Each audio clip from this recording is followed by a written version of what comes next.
ఈ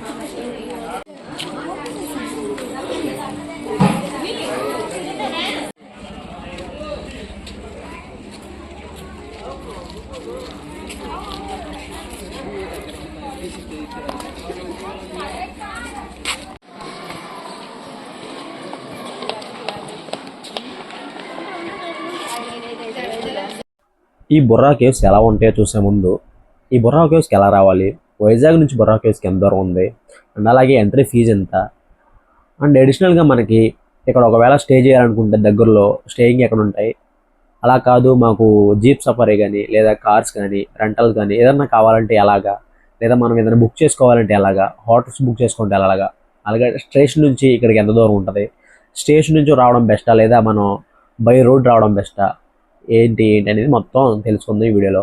సో వెళ్లే ముందైతే ఇన్ఫర్మేషన్ ఖచ్చితంగా తెలుసుకుని వెళ్ళండి, అప్పుడే ఖచ్చితంగా మీకు యూజ్ఫుల్గా ఉంటుంది ట్రిప్ అనేది స్టార్ట్ చేసినప్పుడు. ఫస్ట్ ఆఫ్ ఆల్ ఈ బుర్రా కేవ్స్ ఎక్కడ ఉందో ముందు తెలుసుకుందాం. ఎందుకంటే బుర్రా కేవ్స్కి వెళ్ళే ప్రతి ఒక్కరు కూడా అరకు తర్వాత లేదా అరకన్నా ముందా అని చెప్పి చాలా కన్ఫ్యూజ్ అవుతూ ఉన్నారు. ఈ బుర్రా కేవ్స్ ఒకవేళ మీరు వైజాగ్ నుంచి స్టార్ట్ అయ్యి ఉంటే ముందే అరకు రాకముందే ఒక 24-25 కిలోమీటర్స్ లోపల మనం అరకు అనేది రీచ్ అవుతాం అనుకునే గ్యాప్లోనే మనకైతే బుర్రా కేవ్స్ ముందుగానే వస్తుంది. వన్స్ బుర్రా కేవ్స్ కవర్ చేసుకున్న తర్వాత 25 కిలోమీటర్స్ ట్రావెల్ చేస్తే అప్పుడు మనం అరకు చేరుకున్నాం.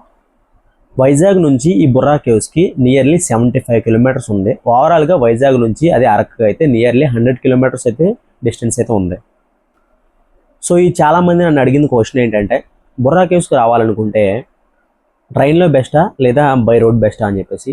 నా సజెషన్ ఏంటంటే ఓన్లీ బుర్రా కేవ్సే చూడాలి అనుకుంటే మీరు ట్రైన్ అయితే సరిపోయింది, లేదా లోకల్స్లో కూడా కవర్ చేసుకోవాలంటే బై రోడ్ అయితే ఈజీగా కవర్ చేసుకోవచ్చు, లేదా ఆల్టర్నేటివ్ మీరు ట్రైన్లోనే వచ్చి ఈ బుర్రా కేవ్స్ లోకల్లో వెహికల్స్ అనేవి మనం మాట్లాడుకుని ఆ ప్రైజెస్ మనం కొంచెం బార్గెన్ చేసుకొని మాట్లాడుకుని లోకల్స్లో ఉన్న సైట్ సీయింగ్ మొత్తం అక్కడ ఉన్న లోకల్స్ వెహికల్స్లో కవర్ చేసుకోవచ్చు.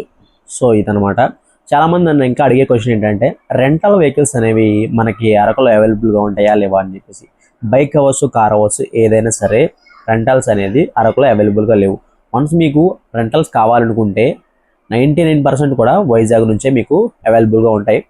లేదు ఇంకొక ఆల్టర్నేటివ్ ప్లేస్ ఏమైనా ఉందంటే విజయనగరం కొంచెం చాలా తక్కువ ఉంటాయి. సో కంపేర్ టు వైజాగ్ చాలా తక్కువ. సో మీరు వైజాగ్లో రెంటల్ కార్ అవ్వచ్చు, బైక్ అవ్వచ్చు, స్కూటీ, వాట్ ఎవర్ మీకు కావాల్సింది మీరు తీసుకోవచ్చు. ఓకేనా. సో ట్రైన్ విషయానికి ఒకసారి ట్రైన్ వచ్చేసరికి వైజాగ్లో మనకి early morning 6:40. Coming to the stay విషయానికి వచ్చేసరికి మీరు ఎప్పుడూ కూడా బుర్రా కేవ్స్ కానీ ఆ సరౌండింగ్స్లో కానీ ఎక్కడ స్టే చేయొద్దు. డైరెక్ట్గా అరకు వెళ్ళిపోండి. అరకు వెళ్ళిపోతేనే మీకు నెంబర్ ఆఫ్ స్టేస్ అనేవి అవైలబుల్గా ఉంటాయి. అలాగే మనకి రీజనబుల్ ప్రైజెస్ ఉంటాయి, బడ్జెట్లో ఉంటాయి కంపేర్ టు బుర్రా కేవ్స్లో 1-2 ఉంటాయి, అవి కూడా కొంచెం దూరంగా ఉంటాయి. ఫుడ్ విషయంలో మీరు సఫర్ అవుతుంటారు. అలాగే తీసుకున్న నో యూజ్, చూడడానికి ఏమి ఉండవు సరౌండింగ్స్లో. సో మీరు అరకు వచ్చేస్తేనే అరకులో మంచి చూడాలని ప్లేసెస్ చాలా ఉంటాయి, అలాగే స్టేయింగ్ కూడా చాలా ఉంటాయి. సో ఇప్పుడైతే వీడియో లాస్ట్ వరకు స్కిప్ చేయకుండా చూడండి. బుర్రా కేవ్స్ వర్తా కదా, చూడడానికి బాగుందా బాగాలేదా అని కూడా మీకు అర్థమవుతూ ఉంటుంది. ఓకేనా.